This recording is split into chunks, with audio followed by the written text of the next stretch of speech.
Well, it's Wednesday today. It's March 9th, 2022. Good morning. I'm Andy Johnson. Welcome to the program. This is AM Prime in this middle week day today. Lots to share with you this morning. We're talking a little later on with Ms. Jennifer Messiah. She's the National Director of the organization known as Habitat for Humanity. If those of you who remember that, that's an organization that was started by the late Mr. Gerald Panton some time back to help provide housing for people who on their own couldn't do that, or even with the assistance of others around them. So we're talking about this project has to do with a land empowerment campaign, but it's only focused on women. We will interrogate that a little bit, so that's coming up in the second hour of the program. Of course, we'll share with you the staples. We have some looks around the region. One of them connects with one of our discussions this morning. We want to tell you about fighting amongst school children in Barbados, or the Bahamas, I'm sorry. I want to get to that in a moment, but that is also on the agenda when we get to our first guest, Mr. Braden Robert Caesar, Tobago officer of the Trinidad and Tobago Unified Teachers Association. That's what he's talking about this morning. What's missing in a school security system? And well, before we get to him, we'll be talking with Mr. Michael Toney, a former chairman of the National Insurance Board. You know, the NIB was set up back in 1972. I think it was to help provide social security for citizens, particularly after we retire. And there's increasing discussion about the ability of the systems that are in place to help provide that social security. We want to talk with him about what's the NIB's role in that and how prepared it is and what has to happen. There have been discussions about whether we should, the government should increase the contributions from people, or to do what, or have the NIB invest more so that it could derive more resources to meet that need that is coming down the pike. Those things and more. We tell you what's in the paper. I could do that as we speak at the moment. So you remember last night this address to the nation, which was a conversation. They called it the Prime Minister and the Minister of Public Utilities talking to the nation. One of the things the Prime Minister said there is that the government had, well, I don't want to use the term caved in, but given in to public pressure to scrap the team that was set up to investigate what is known now as the Paria tragedy, and instead appoint a commission of inquiry. So this is the headline in the Newsday referring to that. That's from last night's disclosures by the Prime Minister. The government gives in, they say, and the man who was appointed to chair the committee, he decided he won't do it because of a negative publicity about himself, that Mr. Eugene Tia. And in the Newsday, Tobago, that's the story, that's the front page story, dried pipes for a week in Castara, so on the eastern end of Tobago. And again, that was an issue. On that discussion, the Minister of Public Utilities making some points about the situation with WASA and situation with the provision of water. So Newsday is right on top of the situation in terms of what the country was treated to last night by the Prime Minister and the Minister of Public Utilities. But we get to our first discussion now with Mr. Braden Robert Caesar, Tobago officer of the Trinidad and Tobago Unified Teachers Association. What's missing in our school security system? Good morning, sir. Good morning to your viewers and listeners. All right, so let's get to it. What's missing in our school security system? Why you want to be talking about that, if I may ask? Well, it's a pity that we are talking about the security system. Our children should be well trained and should not be too inclined to the violent acts that they are engaging in and the misconduct that we see in the schools. So schools need to get that support where discipline is instilled to the level where we are not trying, as we are doing in the public space with police officers, trying to run down bandits. We should not be so focused on correcting or beefing up security because we are having students who are displaying different acts of misconduct. We should have that level of discipline from the primary school coming all the way up, so that the conduct on our school compound will be acceptable. How much of a problem is it in the Tobago school system? I don't believe it's any much different to what is happening in Trinidad. The reality is the educational system does not cater for everyone's learning style.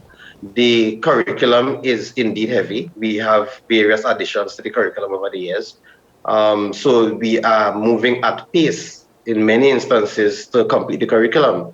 And there are students whose learning style don't fit what is being offered.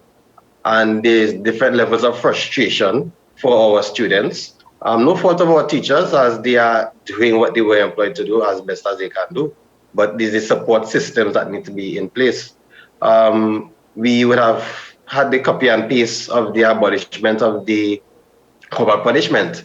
I'm not so much a believer in beating persons for them to understand. But when you take out something like that, you need to have a system in place. The areas where we copied that banning of the corporal punishment, they have their boot camp, they have all the various aspects for their discipline. We need to have that system in place. What they have asked of schools is to have a disciplinary matrix. It's a fancy term where you have a step-by-step escalation should an action continue, or the weight of the action will determine what discipline is there in place. But with the Children Act that we have, children have so many rights. What disciplinary action you could really do to or have in place for a student that will deter them? In question, persons are now talking about the Signal Hill incident. Now, what happens? Do you suspend a child for a week?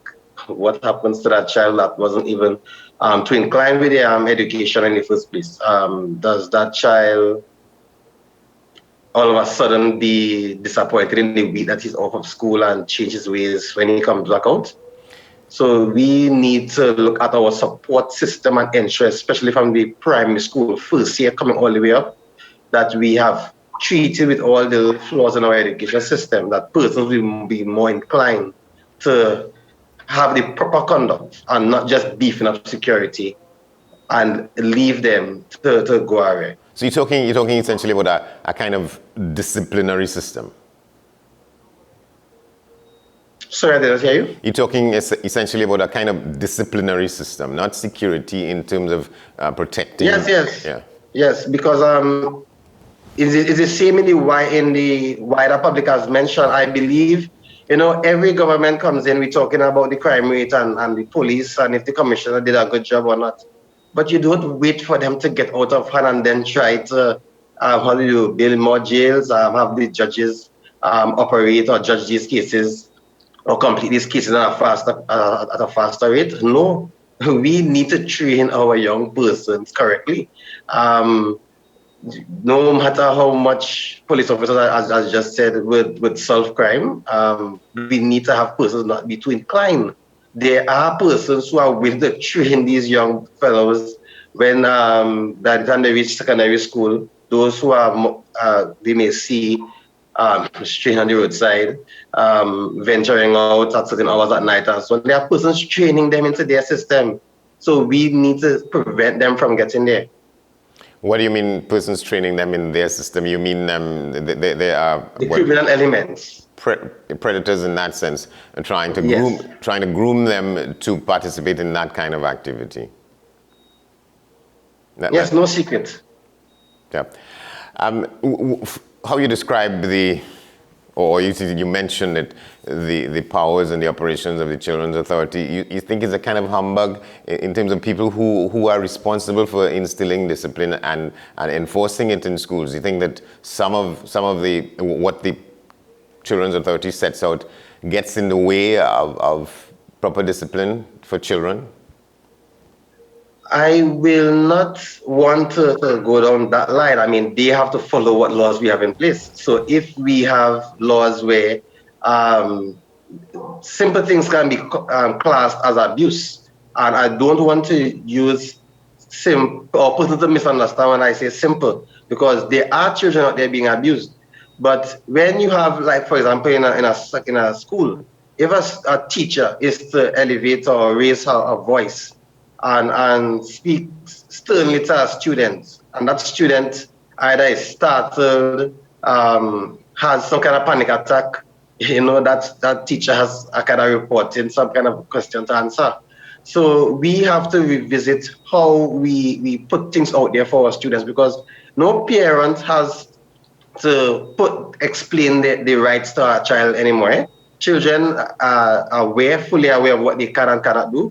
That's why we have seen videos of children fighting with police officers, and we are wondering why police officers accepting that disrespect. Because police officers also know what they can and cannot do, where children are concerned. So the children authority, I won't say that they are the blame. They are doing their jobs. So we have to ensure that, as I said, you see the first years all the way up, that we have the curriculum that capture these persons so that they don't get to that level. I think we're still thinking about how to correct them when they get bad. We should try to prevent them from getting that way.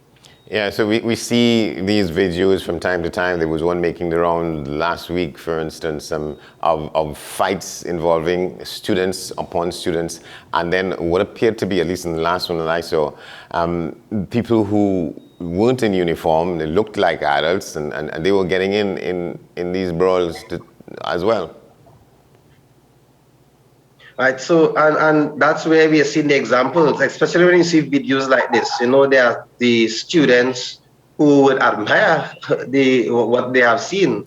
Either someone went for the auntie or went for the sister, so it's something to pattern. My concern is with the sharing of these videos. It's so rapid and far-reaching that it's more entertaining than disturbing to many persons. We know that sometimes some of the negative things are more entertaining than some of the positive things. We hardly see positive acts being shared as rapidly and as widely as these misconduct. And there are persons who would admire, unfortunately, what they are seeing. So, they're waiting for somebody to hit them. And you see some of the comments where those videos were shared, where if it was my child, what I would have done, and if it was my sister, what I would have done. So persons are not so much trying to correct the act, they are more fueling it. So I am also concerned about how we rapidly share these things. It's good that those in authorities are made aware of the kind of violence that is out there, especially affecting our schools. But I mean, we have to be able to control the narrative because persons are being more inclined to it than being turned off when these things are shared in the manner they are. Yeah, and you made reference earlier to the curriculum items in some cases, and so my question is, to what extent you're suggesting that somehow the curriculum itself and the difficulty that some students have in keeping up with it causes frustration of a certain kind, and that itself leads to disruptive behavior, which can lead to violence of one kind or another, correct? Yes, and first of all, you see, resources are being available to schools is a significant shortfall. It's no secret. Teachers also spend a lot of their money, their salary, however limited it is, to upkeep the education system. Resources need to be made available. The infrastructure of the school need to be at a quality where we are not hopping and skipping over little issues trying to complete the curriculum, but we should be in an environment that is highly conducive to learning. Added to that, we need to have these TVET, the woodwork, costume making, things that into our culture we can introduce even from the primary school level. So students, and we can use the costume making, we can use the woodwork, metalwork, agriculture to bring out mathematics and English. So it's not that these subject areas or these topics will take away so much from the curriculum, but we need to have avenues where these things are implemented. We need to partner with business entities, either it's an adopt a school program where we be able to get the resources and have technical experts who can lend their craft to the education system so that we can meet everybody. It should not just be where we have the tradition of become a doctor, become a lawyer, and once you're not reaching those grades, you are deemed a failure. So you see that level of frustration that some persons are enduring, especially at the SCA level. These young students are so frustrated with the task of passing SCA and getting your first choice that some of them don't perform well based on what is placed upon them. And we should not have SCA serving that purpose. SCA should just be a gauge as to where your child is at, so that the program will be developed to suit that child's needs. However, it's not so much that, it's more of a measuring stick to see if you are tasked to becoming that bulb or not. and we have special schools for those persons and not giving the special schools those resources to actually meet those persons' needs. So those are the little areas in the education system that needs to be enhanced if we are to really address conduct. Conduct doesn't just come from someone's just coming up with a desire to do bad. There are frustrations in the system that would push persons into these levels. All right, let's just enter that door a little bit. You talked about special schools, and special schools are set up for particular reasons to address sort of weaknesses or absences of certain kinds of aptitudes among children, and they need more resources. This is my understanding from what you're saying, more resources and better resources than the regular schools, where they're not getting even what they should be getting, far more to get that, what is extra. That's your point?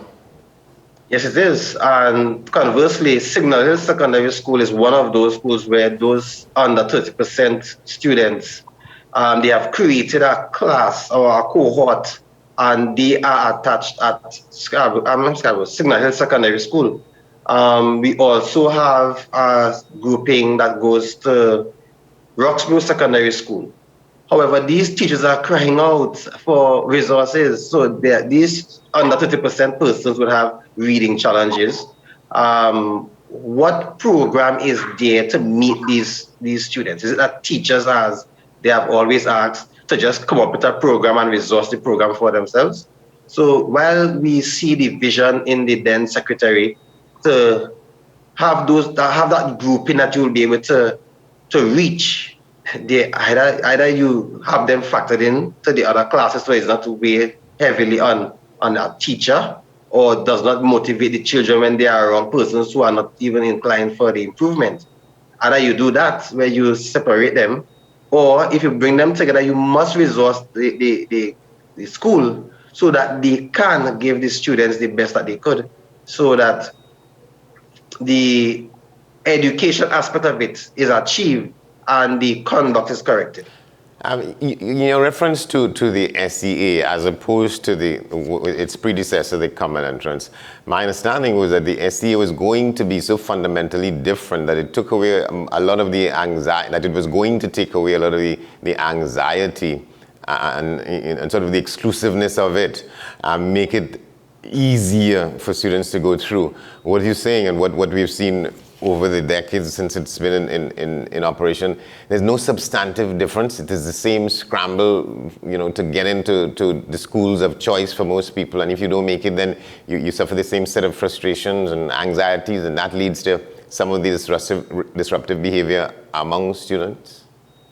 Yes, so we can call it what we want to call it. The humans involved remain the same. So when we still rank schools as the top 100 and the top school in the nation, and that's what persons are so geared towards. So we have parents, teachers, principals, even secretaries, ministers pushing that narrative about the top school. So instead of us being able to focus on our students, especially the schools that are not doing so well, not so much to see how best we can support them, but to label them as needing to improve. But how do they improve?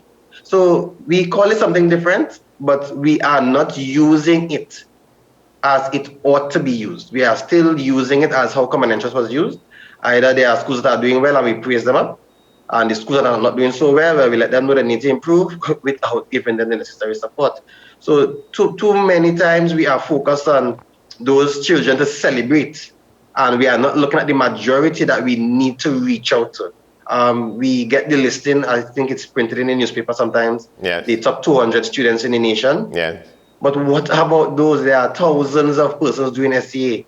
What about those who are between 30 to 50% that needs the extra push? Are we highlighting them and developing that program that meets their need?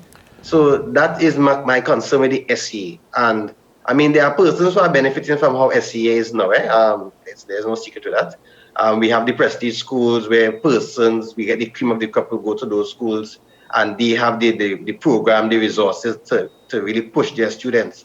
There are some of the secondary schools who are struggling because they don't have the program, and they have that mixture of students coming to their school where they are trying their best to turn out as best as possible. suitable citizens for our nation going forward. But we have to fix the education system.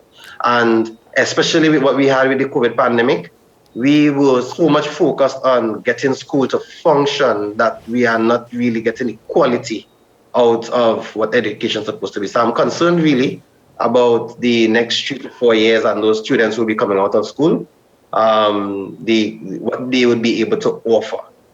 Yeah, and in the meantime, what is on the table? And is there any difference between Tutor Tobago and Tutor Trinidad on the question of what is required, what you will see as being required to address this question of indiscipline in schools? Well, unfortunately, all that is on the table. We need to have those in authority who are willing to listen.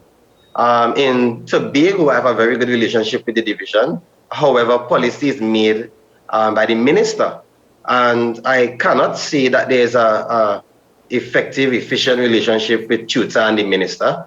I mean, it's not good? I believe they have these meetings more to say that to the media that we met with tutor, but it's not any meaningful consultation where they are taking suggestions on board.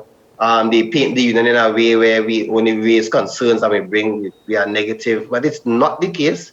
There are numerous submissions that, they created a committee to look at sustainable education, and the committee met once and they never call a meeting again. So, a lot of these things are happening for the media. Yes, they are politicians, so they have to appease the public however they see that they need to appease. But they need to treat with the issues. You treat with the issues, you have a good term, not be on the PR stunt that we have seen. All right, Mr. Roberts, thank you very much for talking with us. We're going to have to leave it there for now. Okay, thank you for having me. All right, thank you very much, Braden Roberts, the Tobago officer of the Trinidad and Tobago Unified Teachers Association, raising some concerns there, frustrations actually, about the indiscipline in schools, in this case in Tobago in particularly, and what he said in the wrap-up there about the less than cordial, if you like, relationship between the tutor and the Ministry of Education. We're going to take a break. When we come back, we give you the numbers for COVID-19 and other stuff as we move forward. We still have your close look around the Caribbean. And as we say in the Bahamas, we want to share with you that story about indiscipline in schools there, relating to some of what we just heard there. So stay with us.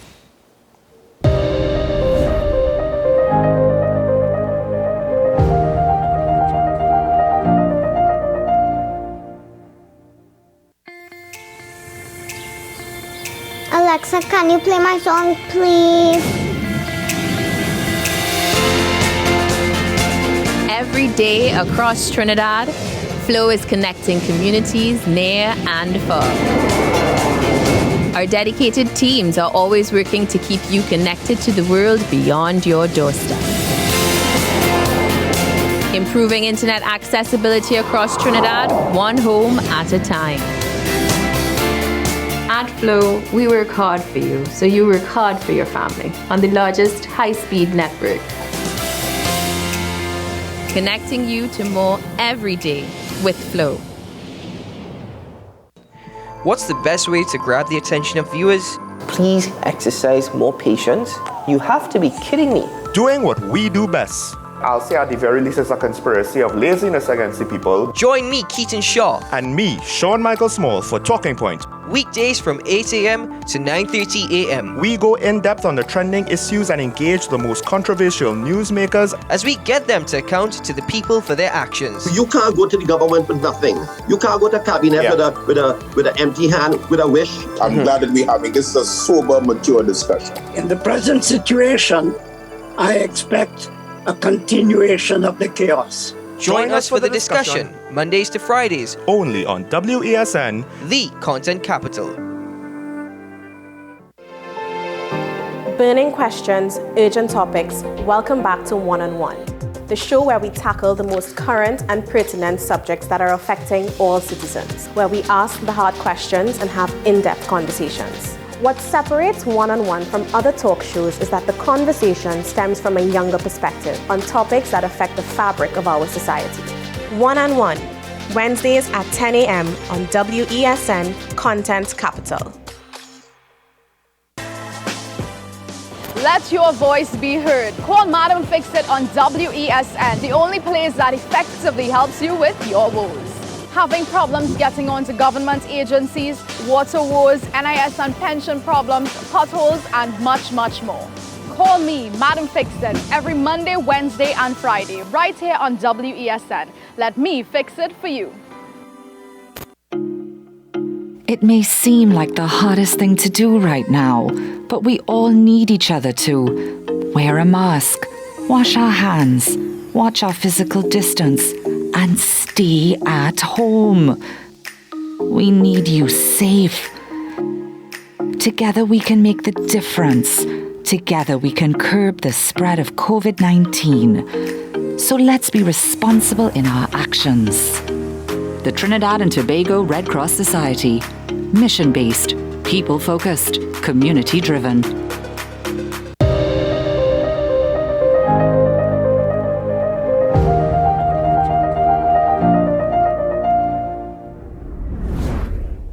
Welcome back. Well, up ahead our discussion with Mr. Michael Tooney, looking at the situation regarding where we are with Social Security in the country. He used to be the chairman of the National Insurance Board. We'll get to that in a moment. But first, let's take a look at the numbers for COVID-19 in our midst as we speak this morning. The new positive cases, the totally recovered patients, the number of persons in hospital, and that kind of stuff. So once we get the numbers up on the board, we'll go through them with you. So there they are, 105,204. That's the totally recovered patients in the period we've been checking this thing. 22,093, the total active positive cases in Trinidad and Tobago. Figures were compiled up to the end of the day yesterday. The deaths, 3,667. 130,964, that's the total number of positive active cases reported in the country since we began the checking, which was on March 12, 2020. Very close to 2 years regarding that. We're just a couple of days away from that. So 130,964 total positive cases in the country in the 2 years.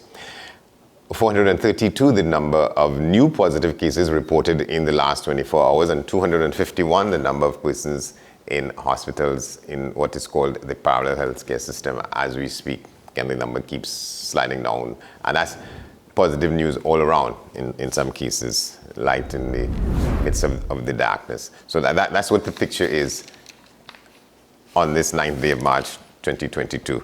So let's get to this discussion now. There's been a lot of talk about it in the Senate and elsewhere about the state of affairs regarding the country's social security system, with more people entering the age where they retire and that they depend on, well, in some cases what they put aside, or in other cases what the provisions the state can make for them. Well, the National Insurance Board was set up in 1972 as one of those agencies which would have been preparing us for meeting these challenges. But there are these concerns that where it's at now, it may not be able to meet the needs of people who will depend on it and other forms of social security.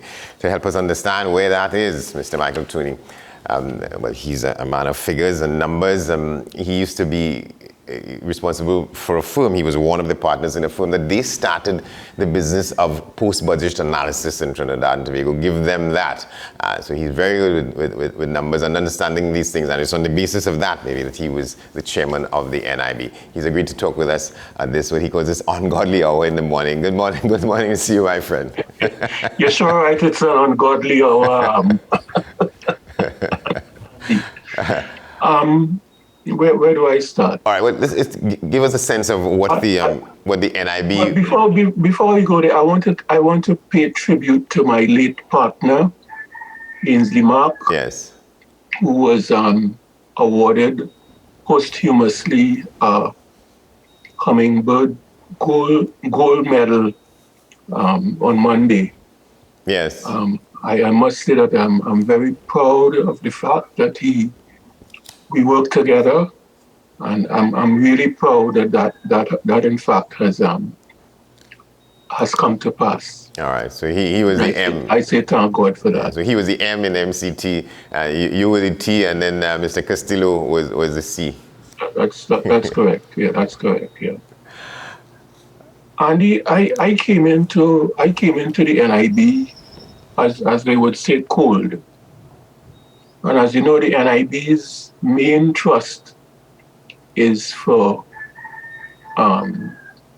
long-term benefits, long-term pension benefits although it does get involved in short-term benefits also.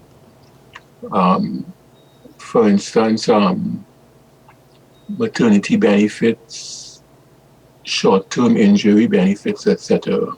And death benefits and so on. But the majority of its focus is really on pension benefits.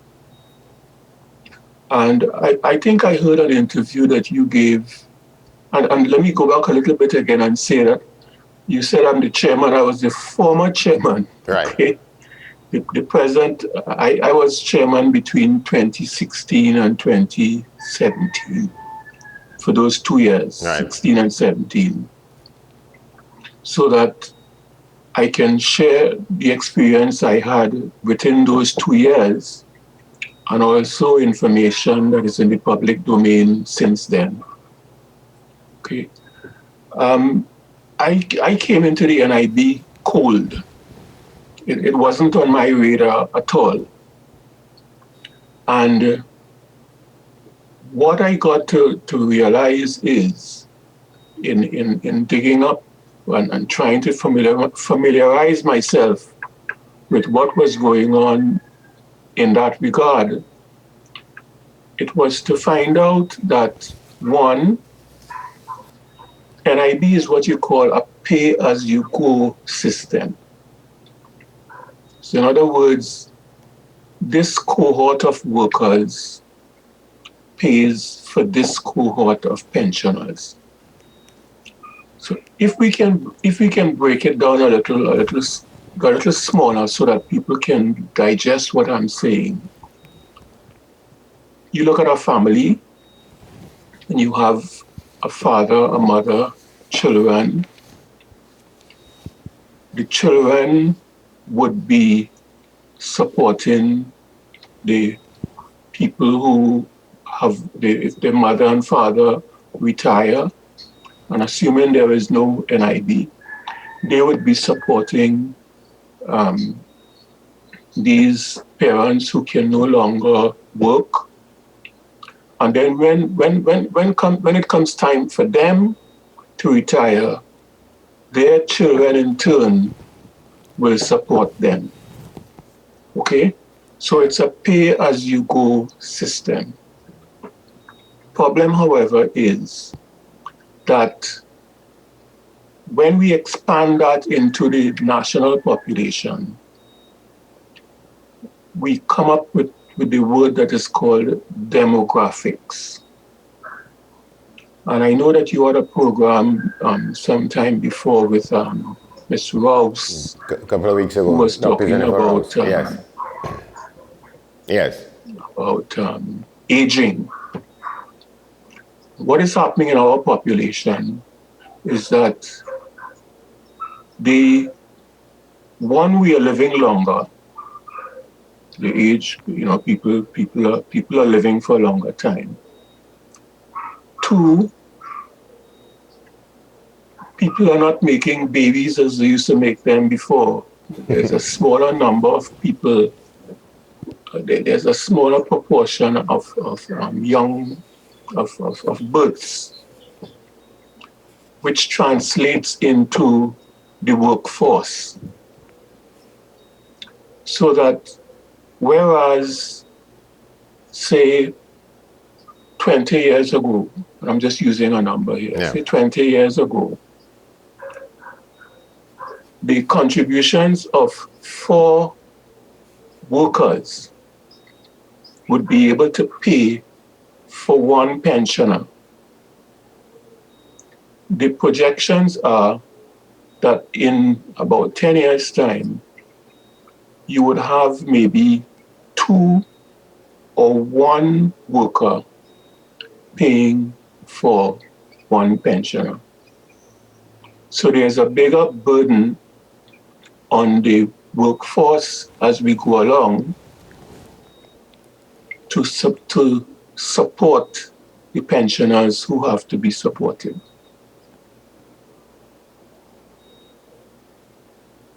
Now, what we call the fund everybody talks about the fund, the National Insurance Fund.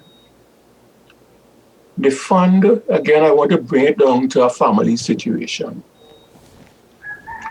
When you have more income, you're getting more income in than your expenses. You have a surplus, and you invest that surplus. You invest in whatever way you can invest it. And that surplus, we call it your savings. If you expand that into the situation of the NIB had surpluses early in the game. And those surpluses were invested, and that is what we call the fund. And what is a fund, or what are savings? Savings are there to help us out in a rainy day. But you can't rely on savings all the time. Savings will eventually be exhausted. So what we have to do, and while we are still paying benefits to claimants whenever they produce their claims, if we don't fix the structural problems that we have because of the demographics that we are talking about, we will eventually run out of savings. And therein lies our problem. And what are the methods by which the structures ought to be fixed? Well, we have to fix the demographics. We have to make sure that, as I said before, the system is a pay-as-you-go system, okay? So that we have to find a way of balancing contributions made by the employer and the employee. We have to find a way of balancing those contributions with the benefits paid. Right now, it's out of whack. Right now, we are paying more benefits out than we are getting contributions in. If we continue doing that, at some point in time, the fund will be exhausted. Is it because the workforce is not such that contributions coming from there can satisfy the need? And there used to be a situation in which, I don't know what figure to put on it, what percentage to put on it, but very often you'd hear, and as a reporter, I encountered a lot of people who came to the newspapers when they were terminated, and then found out that their employers, or probably knew that, but they didn't have anything, they couldn't do anything about it. Their employers were not taking out their NIS, so the employers were not paying what they were supposed to be paid, and the people's salaries the NIS was not coming out of that. To what extent, when you were there, you found that was still a big issue? Well, okay, so there's an arrears problem in the NIB that has to be dealt with. At least up to when I was there. I don't know how they're doing right now. Where you have situations where people's NIS is being deducted. Because, well, the contribution made to the NIB is 1/3 of the contribution is made by the employee, and 2/3 of the contribution is made by the employer. There are situations where the employer would deduct the 1/3 of the contribution from the employee and not put its 2/3 with the 1/3 to pay to the NIB. We call that situation an arrest situation. When I was there, we set up a drive to get the employers who were delinquent to pay their monies in. As to where that drive is right now, I really don't know. But what I would want to recommend to employees is that they go to the NIB website and that they request a contribution statement. And those contribution statements would show them how many contributions they have made so that they can take action before they reach the age of retirement. Because you know, to do that kind of thing after the age of retirement, it's just it's very stressful and it's very difficult for the person who is going through it. Yeah. So I would advise employees to always keep a check on how many contributions have been made on your behalf by the NIB. It's a check on the employer. It's also a check on the NIB. Okay. So that you can make sure that at the time of your retirement, the number of contributions that you have made, by the way, the minimum amount that you have to make are 750 contributions. That is 750 contributions have been made, which will entitle you to the minimum pension of $3,000 per month. Yeah, I'm glad you raised the thing about the minimum pension, because there's confusion among some people, because some people get 3,000, some people, I'm told, get 3,500, some people get 4,000. What makes for the difference? Yes, that's true. If you pay, if you make more than 750 contributions, there's a formula within the NIB that I really haven't familiarized myself with, right? Which will entitle you to more than $3,000 per month. It's a very complicated procedure, and I would call them, they're experts in the NIB who are better able to work out what the amount is than I would want to get into in this program here. Yeah. Well, in some cases, you get a lump sum, right?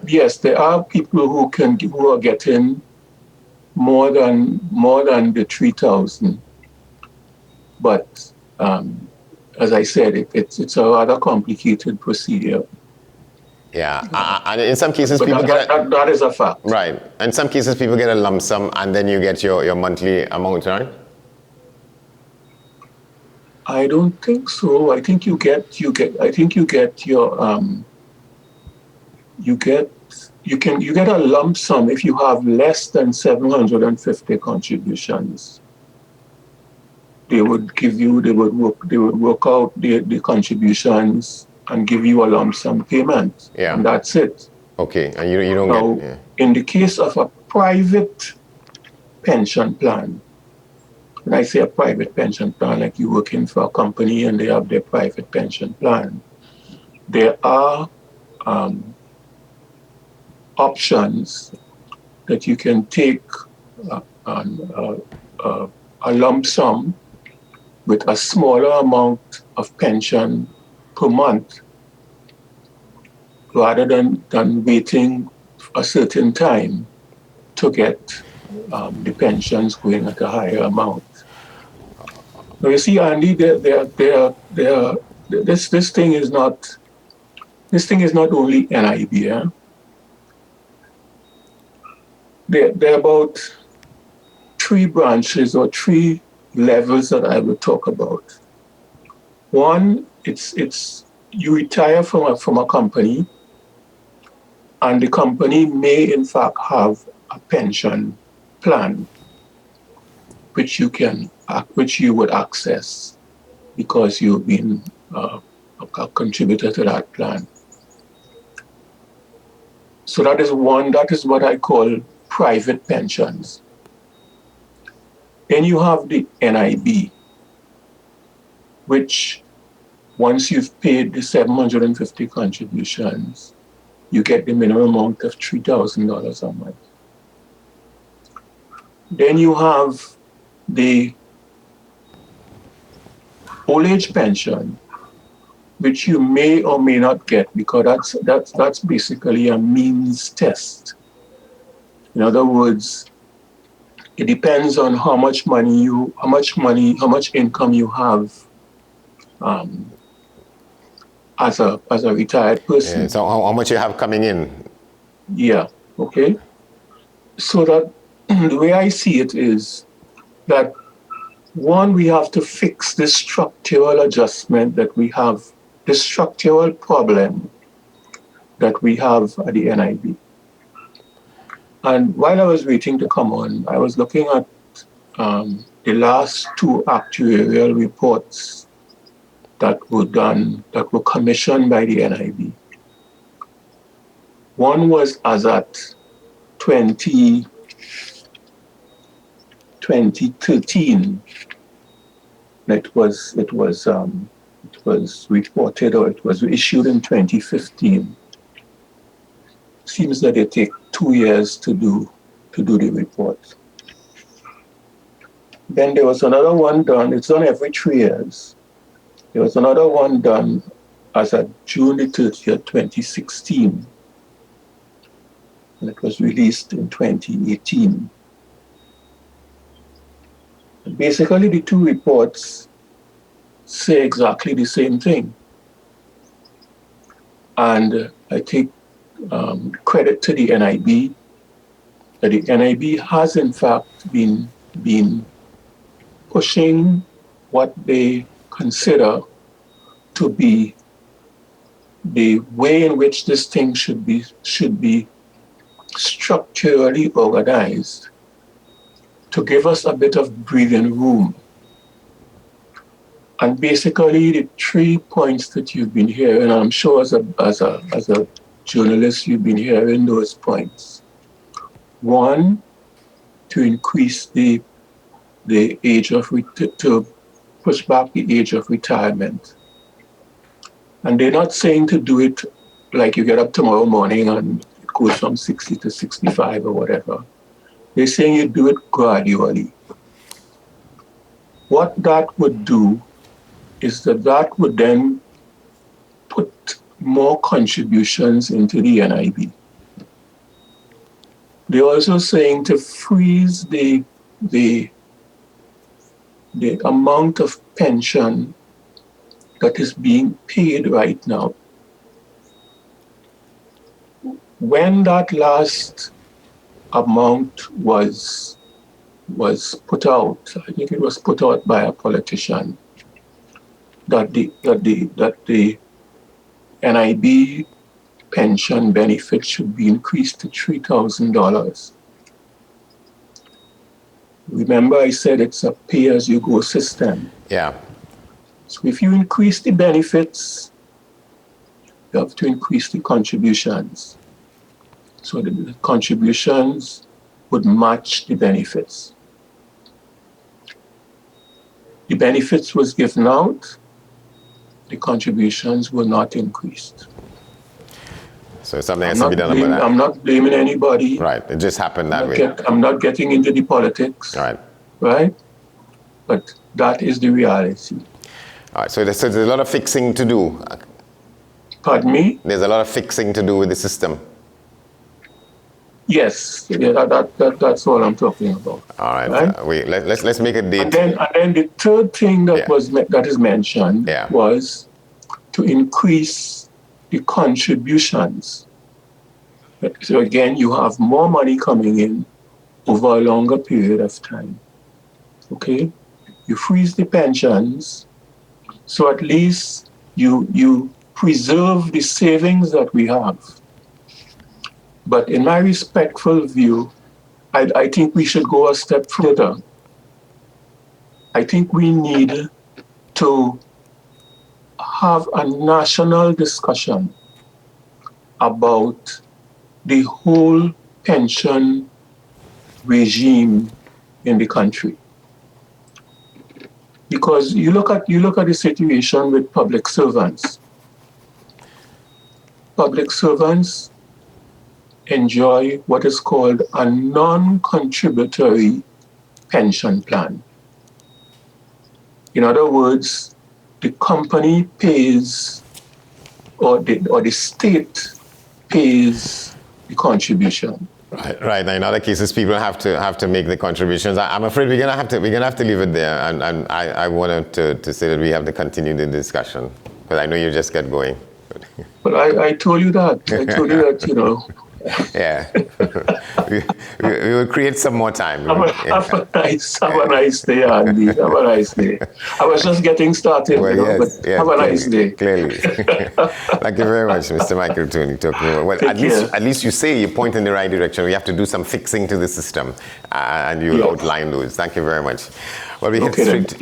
Okay, thank you very much. We head straight to the 7 o'clock news. And on the other side of that, we promise you, we'll show you that the incident about indiscipline in schools in the Bahamas. But stay with us. This is AM Prime on this Wednesday morning.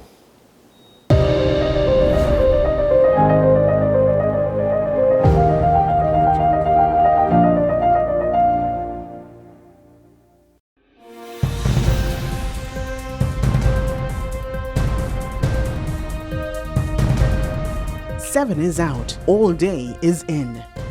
WESN News on the hour. Is it politics? What is it? Is it that nobody cares about sports? The kind of support that sport used to get in the past is no longer here. The thing is, taking a knee doesn't mean that that's the only thing you're doing on it. Right. Taking a knee along with other stuff. Samantha, what are you looking forward to when you return home to Trinidad and Tobago after winning the title?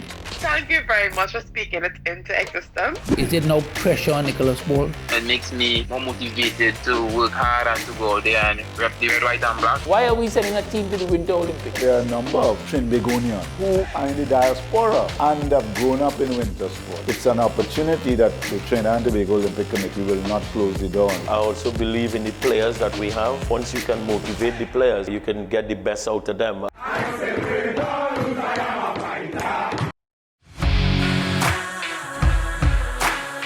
Every day, we communicate through stories. Stories of ourselves, our challenges, our goals, our experiences, and our aspirations.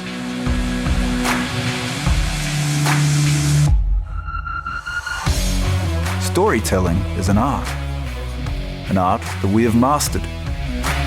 WESN Film Studios comprises a collaborative team of experts with extensive industry experience locally, regionally, and internationally.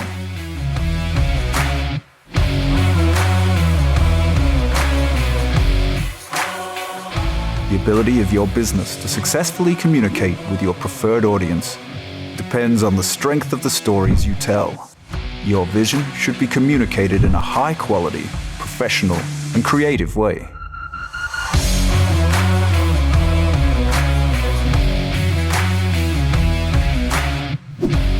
From concept to post-production, advertising to film, multi-camera productions, live events, streaming, and virtual conferencing, we are WESN Film Studio. Let your own unique voice be heard and your vision realized. Call us today at 628-5835 for your next production.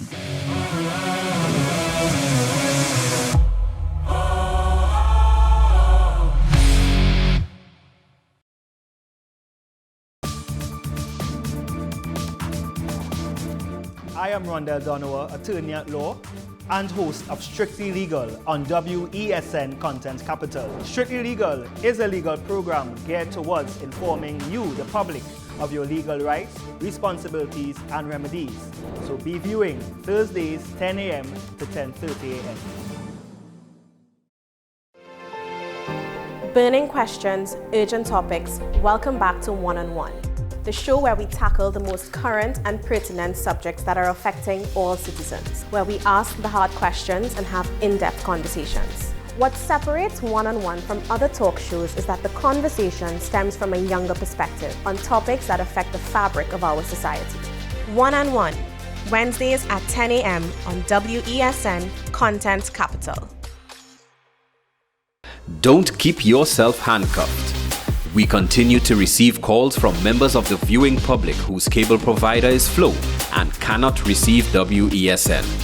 We advise that you unfortunately reside on the original Flow platform. If you wish to receive WESN's high-quality programming, you must contact Flow to be upgraded to the new Flow Evo platform. Call Flow now and demand your upgrade. A reminder from WESN. We urge you to protect yourself and others from the spread of COVID-19. Stay safe by taking some simple precautions. Clean your hands often. Use soap and water or an alcohol-based hand rub. Maintain a safe distance from anyone who is coughing or sneezing. Wear a mask. Don't touch your eyes, nose or mouth. Cover your nose and mouth with your bent elbow or a tissue when you cough or sneeze. Stay at home. If you have a fever, cough and difficulty breathing, seek medical attention. Following the above can help us all to help each other.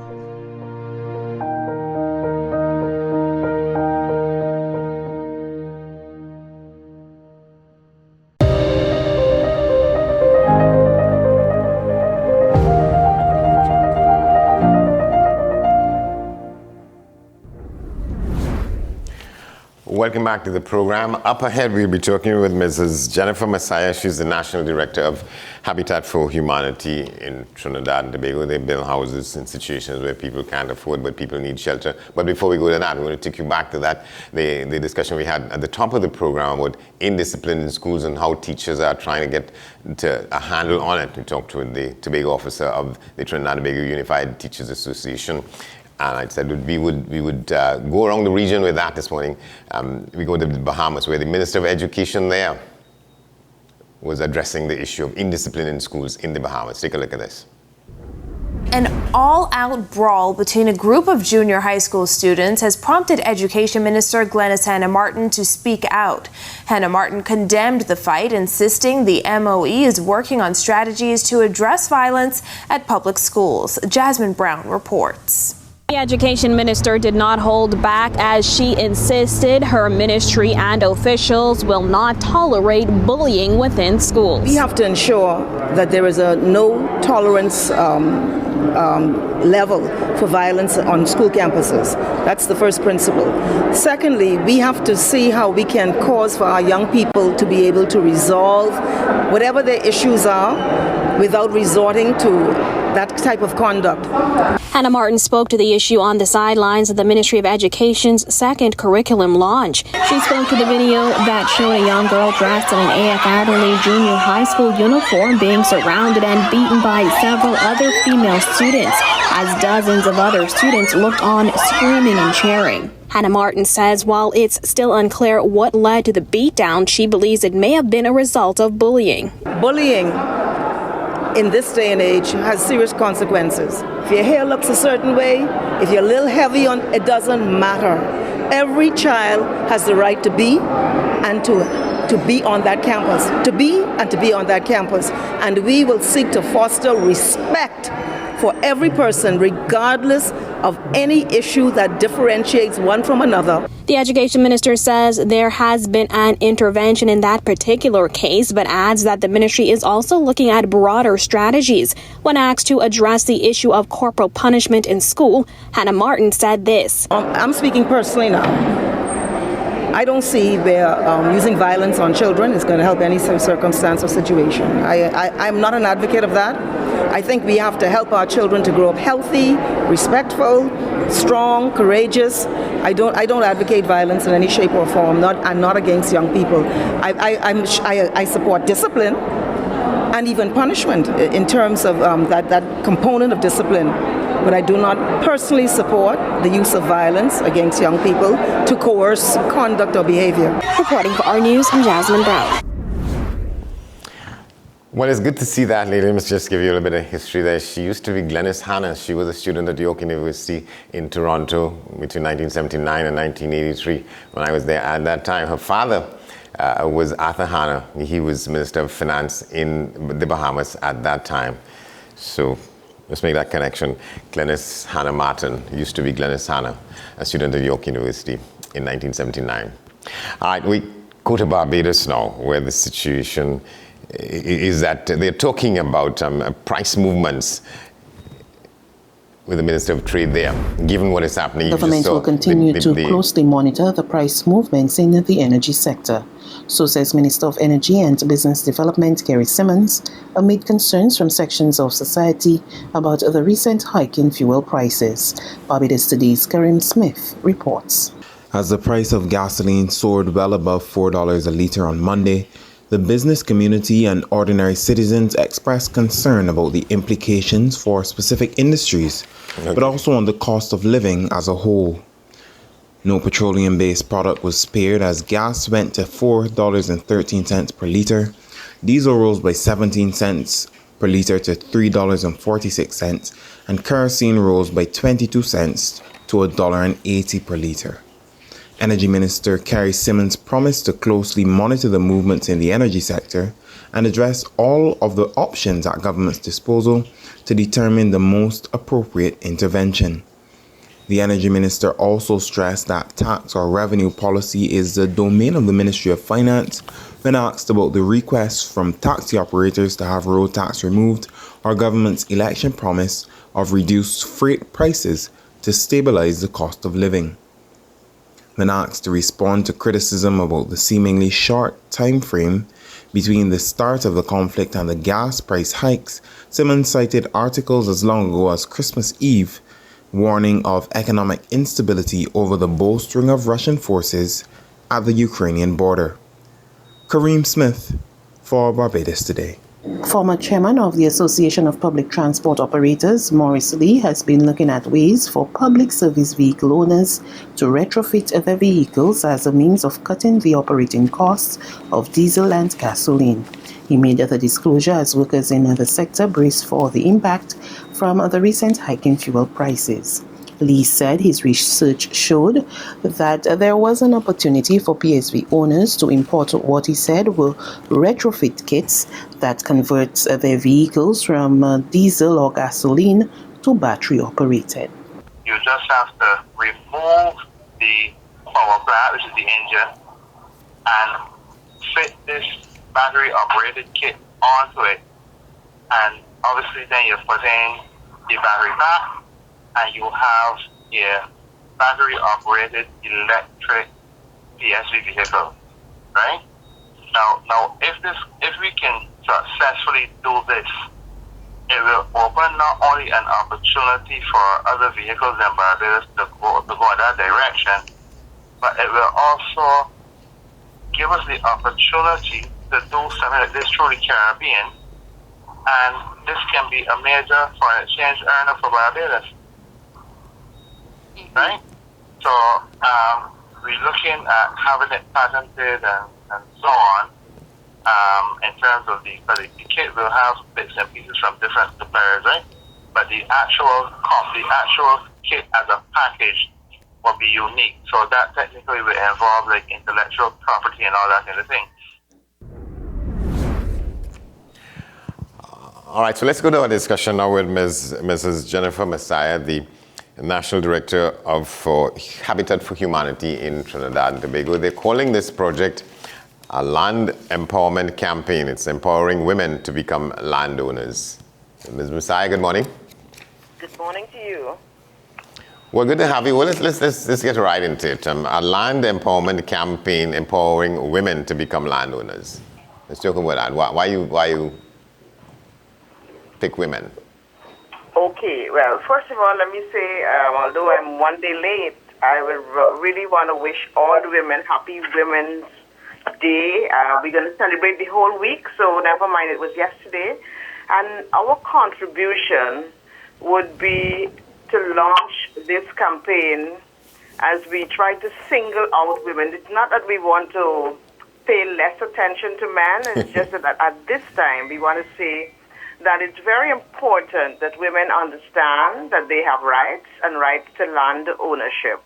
You see, we believe if we can give economic empowerment to women, it will let the productivity wheel in the nation go a bit faster.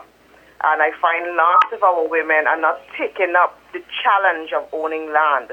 And so we're launching this campaign, Shelter, with emphasis on the first three letters, S-H-E, just cleverly put together. Yes. The Shelter Empowerment Campaign for Women. We're saying to the public, men and women at large, could you join us and sign this petition? There is a URL address that I will give at the end, that I would really love people to just join that campaign in support of Habitat for Humanity. As we say, women need to be empowered with land ownership. They need to know their rights. They need to know how they can go about land ownership and why they should make a concerted effort to own land. Yeah, and how you're going about doing it. Okay, so we're going about doing it with the launch of this campaign, and the campaign really speaks to the general public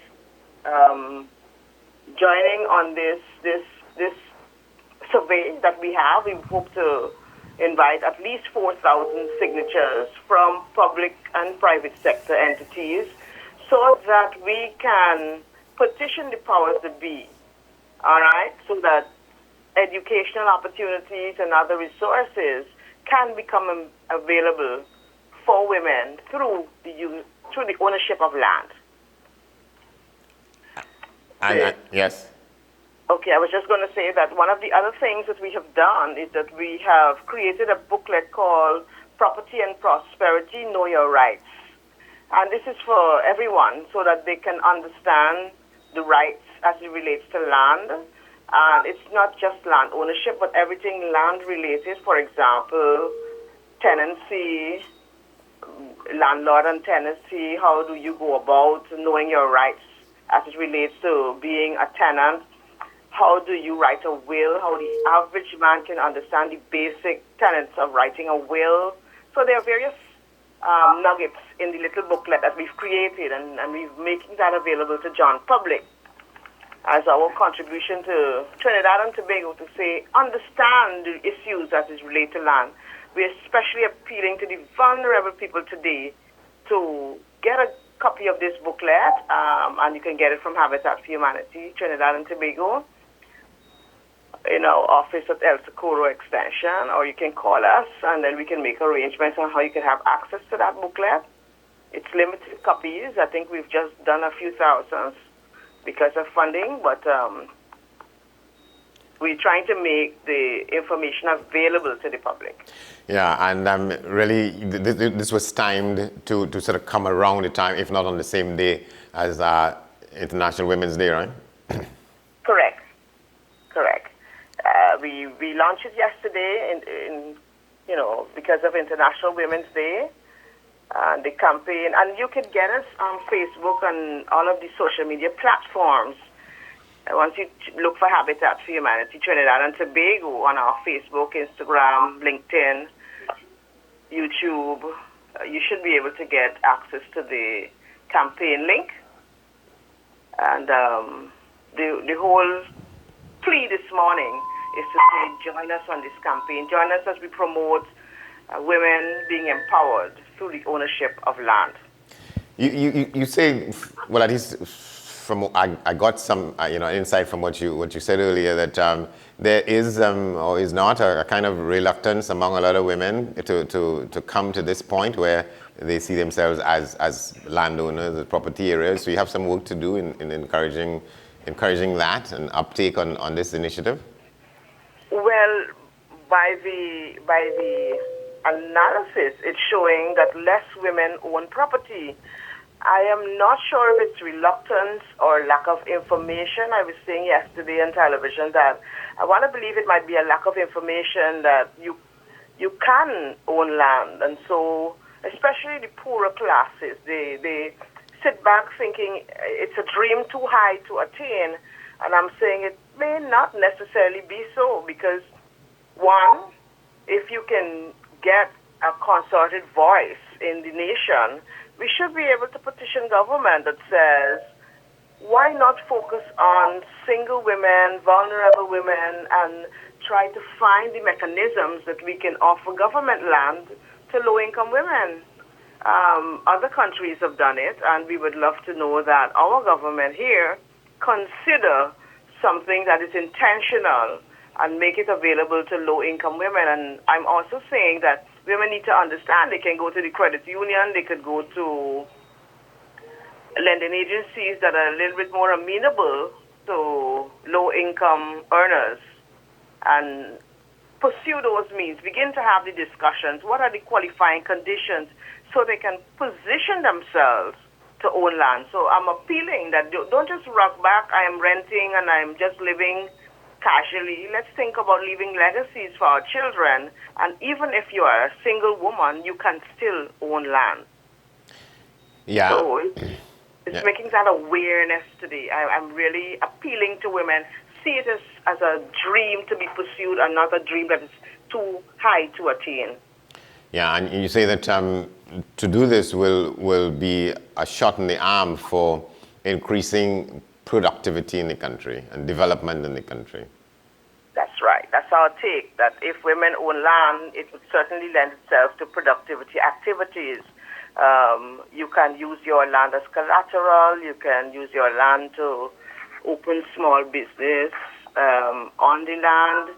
If you're thinking of housing, you can create your housing. And if you're not sure how you can go about that housing, we have a land desk at Habitat. We'd be only too willing to share the information with you, how you go about doing your houses in simple ways, starting with your foundation or gathering your funding to commence your project, how you go about town and country application. Be very willing to give you technical advice.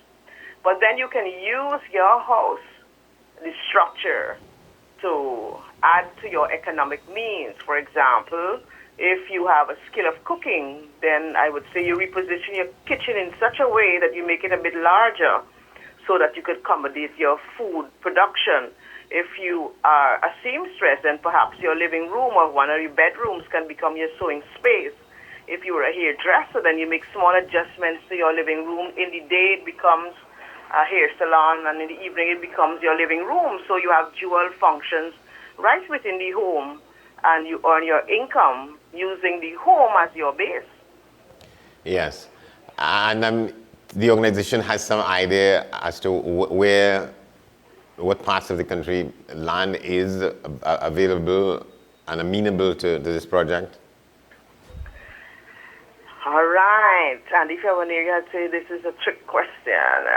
Land available and location.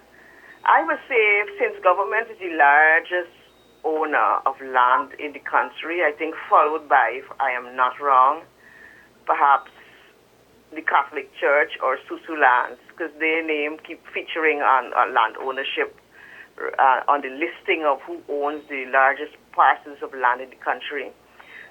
If we can use those entities and appeal to them, starting with government, really starting with government, because I know they've done an intensive survey through the IDB grants, where they've surveyed all their lands and they're aware of which lands are free, which lands are filled with squatters, and which lands they can give low-income families as to where they're located. It would be difficult for me to single that out because while I have a listing in my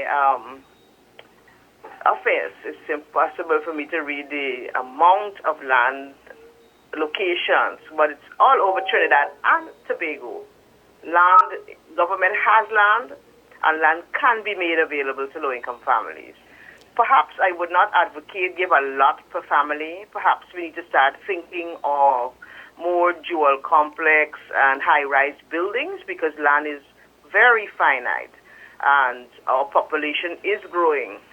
So we need to consider using land differently and innovatively, even if we're using land for housing. And that's why I'm advocating today that we shouldn't just look at land for housing, but land as a means of economic startups for, in this case, for women. Well, would you say that? Because again, I'm thinking about, there's this organization called the the Network of Rural Women, what is it, producers. Yes. So is that an organization that gets to figure in there to any significant extent? Yes. And there are lots of other NGOs that are looking at various related land issues. Yes. So you have the rural women, there is other small NGOs that can empower women. I would say that if women are getting challenged with land ownership, we need to, well, first of all, my appeal would be that they start by signing the petition form, and then perhaps we can follow up as Habitat and ask other NGOs with land-related contributions. Let's form a group that we can now take this forward and really intentionally look at how we can locate the lands, locate the owners of the lands, and match it with those in need of land. Yeah, as we talk more about it, and you mentioned the state, the Susu Lands organization, it's surprising that they are still seen as a going concern because, they had 20, 25 years ago, John Humphrey and people like that, Esquire, they were moving to some extent in that direction about making more land available to more people. That helps with people's stability and help with people's sense of confidence and foundations and so on. This is just another element of that? It's not another element of government because but it's another element of promoting the whole issue of land and land ownership. And I think successive governments at various points in time would have had injections, brief statements, or various things in their manifesto that addresses making land available to families. But there is a difference between intent and actuality, and so sometimes, the gap is a little too wide and people fall within that gap and they just can't access land. And so I think what needs to happen now is that civil society needs to rise up. Civil society needs to lend its voice in a much stronger way and make sure that voices are heard, or at least one collated voice is heard, so that government can, be put on the spot now to act. Other than that, there's no hope for some people owning any piece of property anywhere. Right. But to take it forward, at least this initiative, you say that it's important for people to sign on to the petition, so you get I am really appealing to Trinidad and Tobago to sign on to the petition.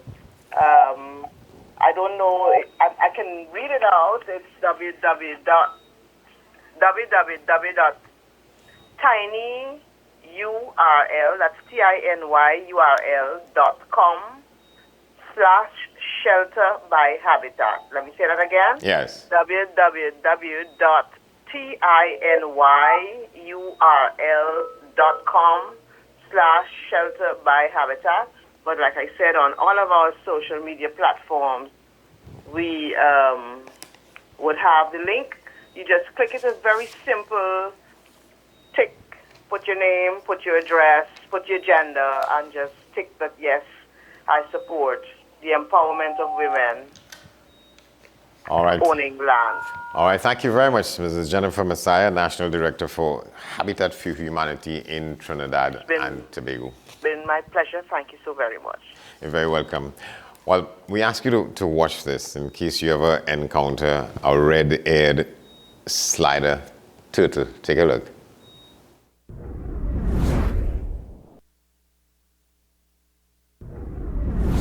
So here now, you may find these things walking along drains and streams normally near human settlement. This is a red ear slider turtle or red ear slider terrapin, and it is not native to Trinidad and Tobago. It is originally from the Mississippi River in America, but it came into Trinidad through the pet trade.